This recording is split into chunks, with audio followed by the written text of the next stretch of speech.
Salut à toi, dans la vidéo d'aujourd'hui je vais te parler de la surcharge progressive. Qu'est-ce que c'est? On en entend parler un peu partout sur Instagram, sur YouTube et même sur TikTok. N'hésite pas à venir justement me suivre sur Instagram où je poste des conseils, des vidéos et mes entraînements. Alors la surcharge progressive, c'est quoi? C'est le fait d'augmenter graduellement le stress au fil du temps lors de tes entraînements pour que ton corps ait un stimulus continu. En gros, une image qui peut être très intéressante, ce sont des escaliers. Tu vas être au début de tes escaliers, ton corps va être habitué, s'adapter à un certain stimulus. Puis avec la surcharge progressive, ça va te demander une autre stimulation, à être un peu plus dur, donc passer à la marche suivante.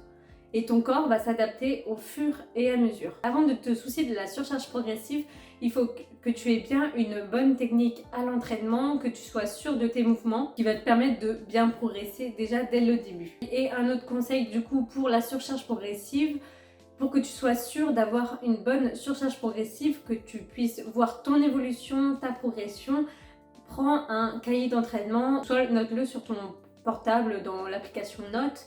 Au fil des semaines, tes entraînements, qu'est-ce que tu as mis comme poids, quel exercice tu as fait, quel est le nombre de séries ou de répétitions. Sans ça, ça va être très compliqué de te rappeler d'une semaine à l'autre quelle séance tu as faite, combien de poids tu as mis, etc. Et du coup, ça va être un peu plus chaotique et tu ne vas pas pouvoir faire vraiment une surcharge progressive de façon optimale. La surcharge progressive, c'est pas aussi d'une séance à l'autre. La surcharge progressive, c'est sur un temps donné qui peut être assez long sur plusieurs mois. Pour faire une surcharge progressive, tu vas pouvoir jouer avec plusieurs variantes comme l'augmentation du poids, l'augmentation de tes séries, l'augmentation de tes répétitions ou encore l'augmentation des fréquences de tes entraînements. Et subjectif, il peut y avoir d'autres variantes également. En général, pour l'hypertrophie musculaire, donc pour prendre du muscle, on va surtout jouer sur l'augmentation du nombre de répétitions et du poids, qui va te permettre du coup de rendre ton entraînement plus difficile sur le long terme. En exemple, ce qui va être simple, ça va être d'augmenter au niveau du volume. Donc par exemple, si tu fais du hip thrust à une semaine à par exemple 80 kg, tu fais 4 séries de 10 répétitions. La semaine d'après, tu essayes de faire 11 répétitions, puis 12, puis 13. Et tu t'es fixé une fourchette de faire entre 10 à 13 répétitions. Arrivé à ton nombre de répétitions comme 13, la semaine suivante, tu vas plutôt augmenter ton poids. Donc le nombre de répétitions va être un peu plus bas et ainsi de suite.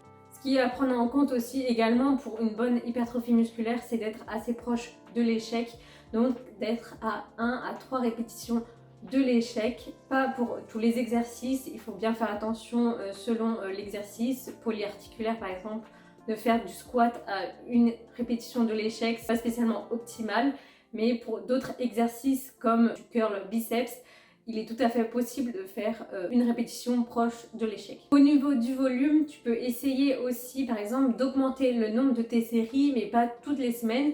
Si au bout de 4 à 5 semaines de ton entraînement, tu ne vois pas de différence, tu ne vois pas d'évolution sur le nombre de tes répétitions, de ton poids, tu peux essayer d'augmenter ou de descendre le nombre de séries que tu as dans ton programme pour ce muscle. Et pour finir, le changement d'exercice aussi, qui va être intéressant si tu souhaites avoir un nouveau stimulus. Ce qui est à bien prendre en compte dans la surcharge progressive, c'est que ça ne peut pas être totalement tout le temps linéaire. Il va y avoir des semaines où tu vas pouvoir être plus fatigué, ou même des séances où tu vas être plus fatigué, ou même des séances où tu vas te sentir beaucoup plus forte et tu vas mettre plus lourd, ou tu vas faire plus de répétitions. C'est ça qui est important, c'est de bien noter ces changements au fil des semaines et de toujours essayer de faire mieux, d'être proche de l'échec.